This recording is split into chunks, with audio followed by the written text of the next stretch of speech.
હવે કોઈ પણ દેશ માટે તેના નિયમો સૌથી મહત્વના હોય છે, કારણ કે એના નિયમોથી તો એ દેશનું સંચાલન થતું હોય છે.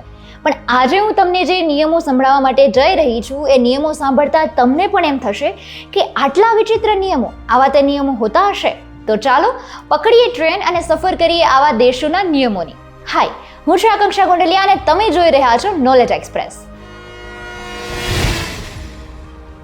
પહેલું જ આવે છે ડેનમાર્ક. હવે ડેનમાર્કમાં એવો નિયમ છે કે ત્યાં કોઈ પણ વ્યક્તિ મોઢું ઢાંકીને ન રાખી શકે, એટલે કે કોઈ પણ કપડા દ્વારા તમે તમારું મોઢું કવર ન કરી શકો. એ ત્યાં નિયમ તોડવા જેવી વાત છે.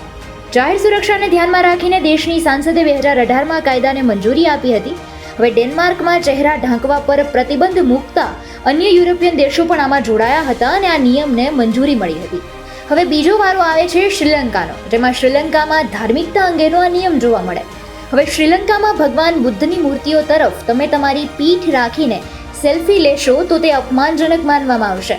તમે ત્યાં કોઈ પણ પ્રકારની સેલ્ફી કે ફોટા એ રીતે ક્લિક નથી કરી શકતા. સાથે જ બૌદ્ધ મંદિરમાં આદરપૂર્વક પ્રવેશવાના રિવાજોમાં ચપ્પલ વિના પ્રવેશ અને રૂઢિચુસ્ત વસ્ત્રો પહેરવાનો ત્યાં નિયમ છે. હવે તમને હિલ્સ પહેરવાનો શોખ હોય અથવા તો ઊંચા ચંપલ પહેરવાનો શોખ હોય તો આ નિયમ સાંભળતા જ તમને બહુ મોટો શોક લાગશે. કારણ કે ગ્રીસની વાત કરીએ તો ત્યાંના ઘણી બધી જગ્યાઓ કે જે પ્રાચીન છે, ત્યાં તમે એવા ચપ્પલ કે તે સ્મારક માટે નુકસાનકારક બની શકે તેવા ચપ્પલ કે શૂઝ તમે નથી પહેરી શકતા. ગ્રીસમાં પ્રવાસીઓને એવા જૂતા પહેરવા પર પ્રતિબંધ છે જે સ્મારકોને નુકસાન પહોંચાડી શકે. ગ્રીક પ્રાગૈતિહાસિક અને શાસ્ત્રીય પ્રાચીન કાળના નિષ્ણાંતો એવું માને છે કે ઊંચી હિલને કારણે ઐતિહાસિક સ્થળો કે સ્મારકોમાં છિદ્રો પડી શકે છે, કારણ કે હિલ્સ પર આખા શરીરનું દબાણ આવે છે. હવે તમે રસ્તા પર જઈ રહ્યા હોય ને અચાનક તમારા પગની નીચે કોઈ નોટ આવી જાય તો તમે શું કરશો? હવે હું તમને એમ કહું કે હવે નોટના લીધે તમને સજા થશે. હા, ખરેખર આ એક દેશનો નિયમ છે. હવે થાઈલેન્ડ દેશ કે જ્યાં પૈસા પર પગ રાખવો ગેરકાનૂની છે, તેની પાછળનું કારણ કંઈક આવું છે કે થાઈલેન્ડમાં પૈસા પર પગ મૂકવો એ દેશમાં ગેરકાયદેસર છે, કારણ કે તેના પર દેશના શાહી પરિવારની તસવીરો છપાયેલી છે અને શાહી પરિવારની છબીને કલંકિત કરવી એ કાયદાની વિરુદ્ધ છે અને તેના માટે તમને ત્યાં સજા પણ થઈ શકે છે. એટલે જોજો પૈસા પર પગ ના આવી જાય. લે બોલો, ખરેખર?